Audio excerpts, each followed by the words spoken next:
Welcome in Dikshansh edutech. छात्रों, आपका स्वागत है दीक्षांश एडुटेक में।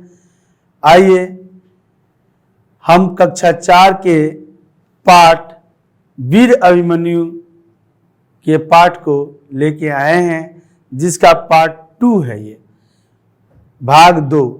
भाग 1 में पार्ट 1 में हमने पढ़ा कि महाभारत के युद्ध में युधिष्ठिर के शिविर में सबसे पहले नकुल आते हैं और आकर के कहते हैं कि भैया युद्ध भूमि में आज अलग ही बात हुई है और दक्षिण में कौरवों ने अपना युद्ध शुरू कर दिया है, जहां भैया अर्जुन और कृष्ण उनके सारथी दक्षिण दिशा में युद्ध भूमि में चले गए हैं। अब युद्ध भूमि में जाने के बाद दक्षिण दिशा में तब सहदेव आते हैं और सहदेव कहते हैं कि भैया गुप्तचरों से हमें पता चली है कि दक्षिण दिशा में युद्ध भूमि में चले गए हैं अर्जुन और कृष्ण, तथा आज आचार्य द्रोणाचार्य चक्रव्यूह की रचना किए हैं और उनकी मंशा है आपको पकड़ने की। अर्थात अगर राजा पकड़ा जाता है तो फिर युद्ध समाप्त समझा जाता है और जीत जिसने राजा को पकड़ा है उसकी होती है। यही योजना थी, युक्ति थी। अब इनके पास कोई ऐसा योद्धा नहीं है जो चक्रव्यूह की रचना को भेदना जानता हो, अतः राजा को स्वयं जाना पड़ेगा। यही मंशा थी द्रोणाचार्य की। लेकिन भीम कहते हैं कि मैं अपनी गदा से ही तोड़ दूंगा। तब युधिष्ठिर उन्हें समझाते हुए कहते हैं कि आप श्रेष्ठ हैं, आप युद्ध कला में कौशल हैं, परंतु आप इस चक्रव्यूह की रचना को नहीं तोड़ सकते। ये अत्यंत ही कठिन होता है। इसकी विधि जो नहीं जानता है वह फंस जाता है इसमें। और इसी बात पर चिंता करते हैं। तब तक अभिमन्यु आता है और अभिमन्यु जो अर्जुन का पुत्र है वह अपने तात से कहता है कि तात मैं तोड़ना जानता हूँ। उससे पूछते हैं युधिष्ठिर कि तुम कैसे जानते हो, तो वह बताता है कि जब वह अपनी माँ के गर्भ में होता है, माँ का नाम सुभद्रा है, सुभद्रा कृष्ण की बहन है, तब जब वह सुभद्रा के गर्भ में होता है तो श्री कृष्ण अपने मामा से चक्रव्यूह को भेदने की बातें वह सुनता है, गर्भ में रहते हुए ही सुना है, और 16 वर्ष की आयु प्राप्त करने के बाद भी उसे याद है कि चक्रव्यूह में 6 द्वार होते हैं और 6 द्वारों को वो तोड़ना जानता है। तब भीम पूछते हैं कि क्या तुम जानते तो हो प्रवेश करना, तोड़ना, क्या निकलना भी जानते हो? तब वह चुप हो जाता है क्योंकि उसके पास इसका जवाब नहीं है। वह वास्तव में तोड़ना नहीं जानता है। अब आगे की कहानी को हम देखते हैं कि इसमें आगे क्या होता है। अभिमन्यु से जैसे ही भीम पूछते हैं कि क्या तुम वहां से निकलना भी जानते हो, तब अभिमन्यु कहता है नहीं तात, लेकिन व्यूह के भीतर घुसने के बाद बाहर निकलना कठिन ना होगा। मैं जानता तो नहीं हूं, परंतु युद्ध जब आरंभ कर देंगे, जब प्रवेश कर जाएंगे, तो मारने के बाद वहां के योद्धाओं को मैं वापस निकल आऊंगा। तोड़ना कठिन नहीं होगा। सहदेव बोलते हैं कुमार, तुम जैसे कह रहे हो यह कार्य वैसा सरल नहीं है, इतना आसान नहीं है।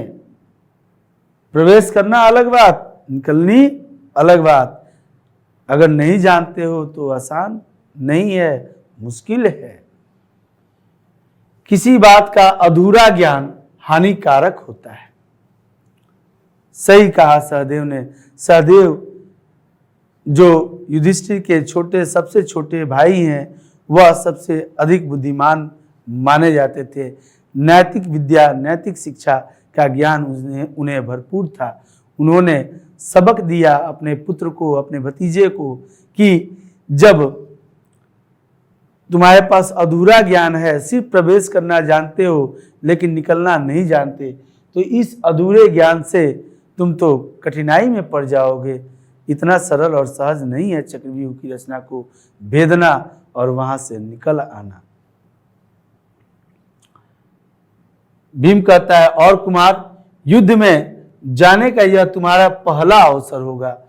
और कुमार, युद्ध में जाने का पहला अवसर होगा। यह अवसर जो है वह पहला अवसर है इसका, अभिमन्यु का। अर्थात अभिमन्यु अभी तक किसी युद्ध को नहीं लड़ा है, कैसे लड़ता?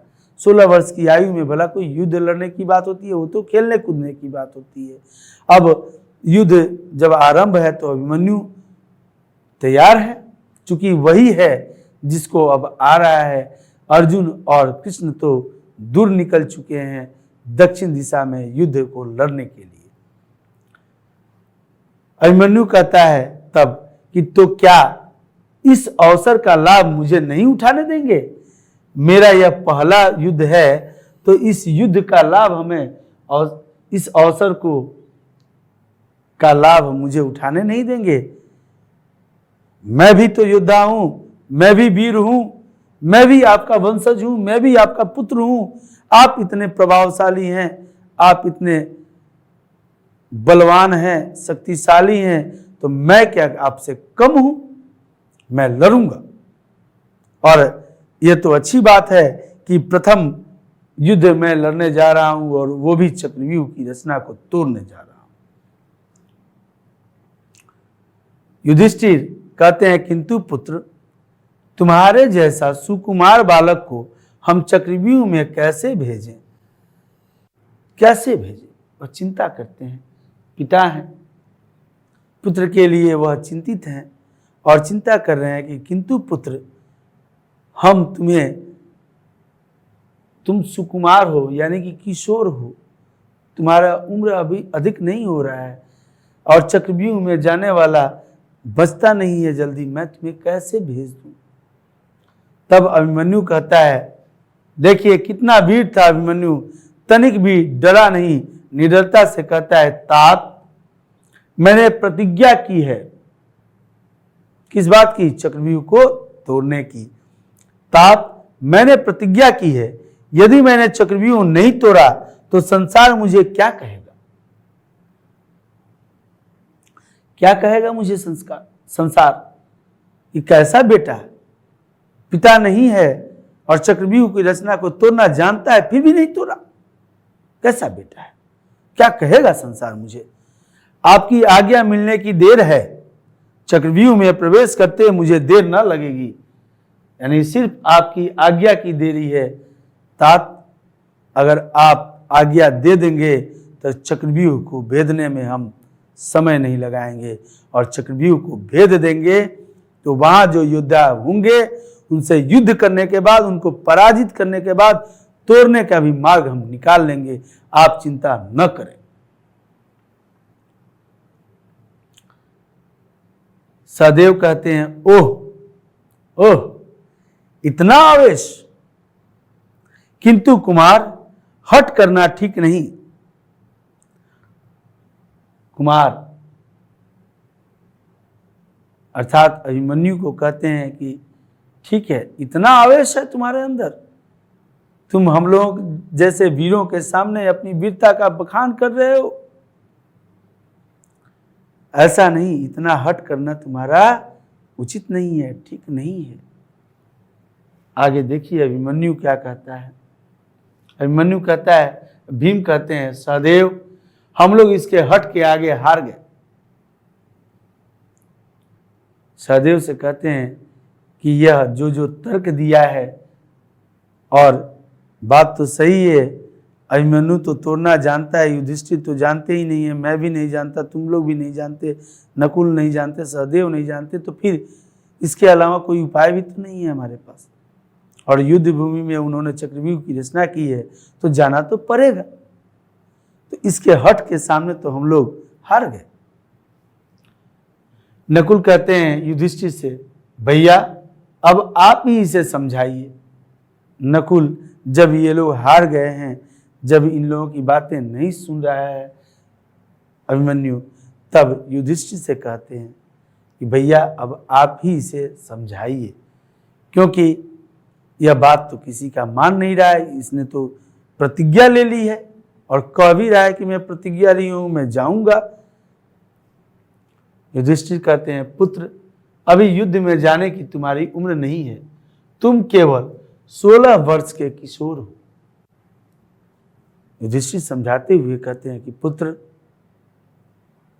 अभी तुम्हारी युद्ध में जाने की उम्र नहीं हुई है, अभी तो तुम मात्र 16 वर्ष के हो। कैसे मैं तुम्हें भेज दूं? कैसे तुम्हें मैं भेज सकता हूं युद्ध भूमि में, वो भी ऐसे विकट परिस्थिति में जहां चक्रव्यूह की रचना हुई हो। मत जाओ, कदापि तुम्हें भेजना मेरे लिए उचित नहीं है। अभिमन्यु कहता है, तात, सिंह का बच्चा छोटा होता है, फिर भी वह वन के सभी प्राणियों को भयभीत किए रहता है ना? चक्रव्यूह में यदि मैं मारा गया तो? कहता है कि तात, आप चिंतित हैं ना हमारे लिए कि कहीं मैं मारा न जाऊं? तो सिंह का बच्चा छोटा भी होता है तो जंगल के अन्य पशुओं को भयभीत करके रखता है, डरा कर रखता है। मैं भी तो वही हूं, क्षत्रिय का पुत्र हूं और क्षत्रिय हूं, और मेरा काम ही है छत्र स्थापित करना। मैं जानता हूं और तब मुझे आप रोक रहे हैं। निसंदेह मुझे जाने दीजिए, मैं आपकी आज्ञा मिलते ही चक्रव्यूह को भेद डालूंगा। उसने कहा कि है ना, ये बात सही है। फिर कहा उसने, चक्रव्यूह में यदि मैं मारा गया तो? यही ना आप सोच रहे हो आप लोग कि अगर मैं मारा गया तो क्या होगा? युधिष्ठिर कहता है, कुमार, ऐसी अशुभ बात मुंह से नहीं निकालते। युधिष्ठिर समझाते हुए कहते हैं कि बेटा कुमार अभिमन्यु, ऐसी बातें मुंह से नहीं निकालते बेटा, तुम्हारा भला ही हो सदैव। कोई भी पिता अपने पुत्रों के बारे में कभी बुरा नहीं चाहता। अभिमन्यु कहता है, तात, पिताजी बराबर कह रहे थे कि वीर को मृत्यु का भय नहीं होना चाहिए। अभिमन्यु अपने वीरतापूर्ण तरीके से कहता है कि तात, पिताजी बराबर कह रहे थे कि वीर को मृत्यु का भय नहीं होना चाहिए। मैं वीर हूं, वीर और पराक्रमी पिता का पुत्र हूं। युद्ध भूमि में शत्रु से लड़ते हुए यदि वीरों की भांति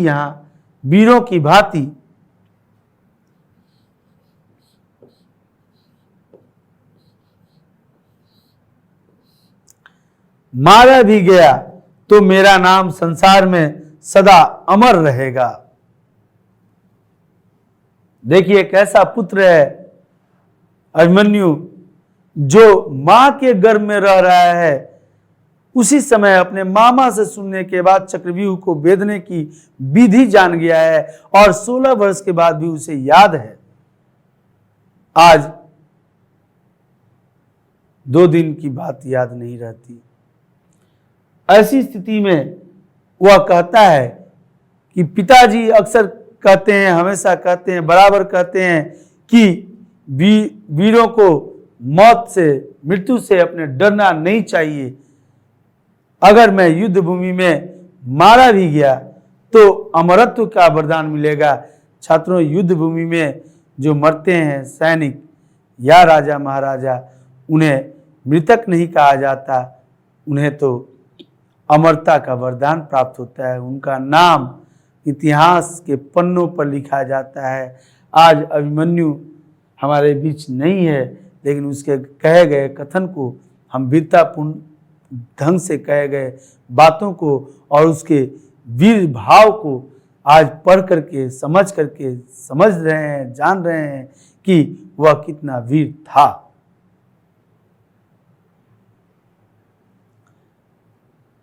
अंत में उसके हट के सामने सभी भाइयों को मानना पड़ता है। अभिमन्यु कहता है कि तात, यह क्या आप चाहते हैं कि संसार मुझे कायर कहे? बोलिए ना तात, क्या आप यह चाहते हैं कि संसार मुझसे कहे कि चक्रव्यूह को वेदना अभिमन्यु जानता था, वीर पिता का पुत्र था, वीर तातों का भतीजा था, पुत्र था, क्या वह युद्ध भूमि में जा नहीं सकता था? वह जाना नहीं चाहा। वह चक्रव्यूह की रचना को भेदना जानता था, फिर भी नहीं गया, तो कायर था। तो क्या आप ये चाहते हैं इतिहास मुझे कायर समझे? बोलिए ना तात, तात आप बोलिए इस बात को कि क्या इतिहास मुझे कायर समझे? युधिष्ठिर बोलते हैं, क्या बोलूं पुत्र, तुम्हें रोकूं या इस कठिन अवसर को देखकर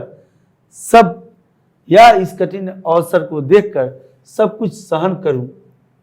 मतलब वह जानते हैं युधिष्ठिर कि यह हट किए हुए है और यह रुकने वाला है भी नहीं।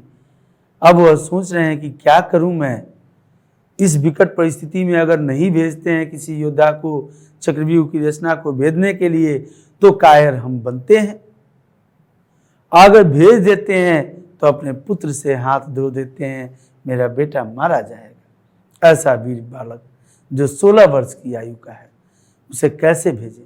इस उधेड़ बुन में पड़े हुए हैं और कहते हैं कि क्या करूं पुत्र, तुम्हें रोकूं या इस कठिन अवसर को देखकर सब कुछ सहन करूं?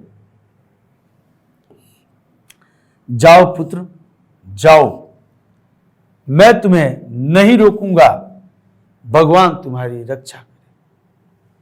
और आज्ञा मिल जाता है अंततः युधिष्ठिर का। वीर जो भी होते हैं वह अनुशासित तरीके से जब अपना काम करना शुरू करते हैं, लड़ना शुरू करते हैं, तो निसंदेह उनकी विजय हासिल होती है। अभिमन्यु की विजय होनी सुनिश्चित है क्योंकि वह वीर है। उसकी मृत्यु उसके वीरता और विजय पर्व पर कोई प्रश्न चिन्ह नहीं लगाता। आहा, अभिमन्यु कहा, आहा, अब तो मेरा साहस दूना हो गया, अब मेरा साहस बढ़ गया, दूना हो गया। बड़े तात का आशीर्वाद मुझे मिल गया। आज मेरे समान भाग्यशाली कोई नहीं इस धरा पर, मतलब मैं सबसे भाग्यशाली हूं। फिर अभिमन्यु कहता है, तात आप इधर उधर की बातें न सोचें, चिंता न करें, मैं चक्रव्यूह तोड़कर ही रहूंगा। आप चिंता मत कीजिए और इधर उधर की कोई बात मत सोचिए, मुझे आता है चक्रव्यूह तोड़ना और मैं तोड़ कर ही रहूंगा चक्रव्यूह। युधिष्ठिर बोलते हैं, क्या सोचूं और क्या करूं? अकिंचन महसूस कर रहे हैं, वो समझ नहीं पा रहे हैं कि उन्हें करना क्या चाहिए, क्या करें वो क्या न करें। क्योंकि एक तरफ युद्ध भूमि ललकार रहा है और दूसरे तरफ उनका पुत्र उनसे आज्ञा मांग रहा है, उसको आ रहा है चक्रव्यूह तोड़ने, उसको भेजें कि न भेजें, क्योंकि वह अभी बच्चा है, छोटा है, 16 वर्ष की आयु का है। अभी युद्ध के कौशल कलाओं को तो वह जानता है, परंतु युद्ध भूमि में जो सभी बातें होती हैं उन सभी बातों से वह अवगत नहीं है। वहाँ छल भी होते हैं, वहाँ छल से लोग युद्ध करते हैं। ऐसी स्थिति में वह सोच में पड़े हुए हैं कि क्या करें। आज्ञा तो दे दिए हैं, फिर भी उनकी चिंता जा नहीं रही है, कुछ समझ में नहीं आता। अभिमन्यु कहता है कि मैं धन्य हूं कि ऐसे कुल में जन्म लिया और युद्ध करने में जा रहा हूं। युधिष्ठिर कहते हैं अपने भाइयों से, भीम नकुल सहदेव, आप तीनों, तुम सब लोग कुमार के साथ साथ जाओ। अंततः युधिष्ठिर यह निर्णय लेते हैं कि ठीक है, अभिमन्यु को मैं भेजूंगा। युद्ध भूमि में, और तब अपने भाइयों से कहते हैं कि भीम, नकुल, सहदेव, तुम कुमार के साथ साथ जाओ।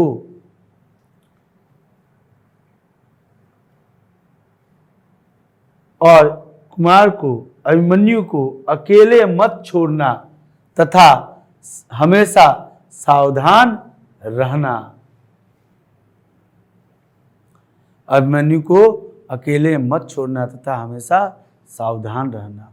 छात्रों, ये अंतिम स्लाइड है इस पाठ का।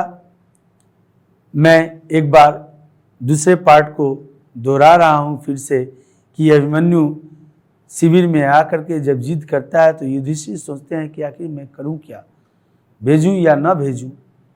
लेकिन उसकी बातों से सभी प्रभावित होते हैं, उसकी वीरतापूर्ण कथनों से, वीरतापूर्ण बातों से सब लोग प्रभावित हो जाते हैं। और भीम भी कहता है कि ठीक है, तुम्हें प्रवेश करना तो आता है लेकिन निकलना आता है क्या?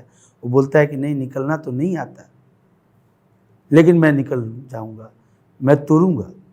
एक तरफ युद्ध की ललकार और दूसरे तरफ अर्जुन और कृष्ण दक्षिण दिशा में चले गए हैं। युद्ध करते करते ऐसी विडंबना आ गई है अब युधिष्ठिर के सामने कि उन्हें किसी न किसी निर्णय को तो लेना ही है, या फिर अपने आप को लेके वहां पर जाना है। वो जैसे ही जाते, वह चक्रव्यूह की रचना को भेदना नहीं जानते थे, इसलिए पकड़ में आ जाते और पकड़ाते ही युद्ध खत्म हो जाता, पांडवों की हार हो जाती, कौरवों की जीत हो जाती। ऐसी विडंबनाओं में फंसे हुए हैं युधिष्ठिर। और वैसी स्थिति में युधिष्ठिर कहते हैं कि मैं तुम्हें कैसे भेज सकता हूँ, तुम्हारा उम्र अभी छोटा है, 16 वर्ष की आयु है, युद्ध में तुम्हें नहीं भेज सकता। लेकिन वह कहता है कि मैं वीर हूँ, मैं अर्जुन का पुत्र हूँ और मैं कायर नहीं हूँ, मैं तो युद्ध भूमि में जाऊंगा, मुझे सिर्फ आप आशीर्वाद दीजिए और देखिए आपके आशीर्वाद देने की देरी है, चक्रव्यूह को मैं तोड़ूंगा ही। और अभिमन्यु निसंदेह अपनी वीरतापूर्ण तरीके से चक्रव्यूह को तोड़ता भी है, परंतु वापस नहीं आता, क्योंकि उसे चक्रव्यूह से वापस आना नहीं पता होता है। और वह 16 वर्ष का आयु का बच्चा अपने युद्ध कौशल में 7 महारथियों से, यह 7 महारथी भीष्म पितामह,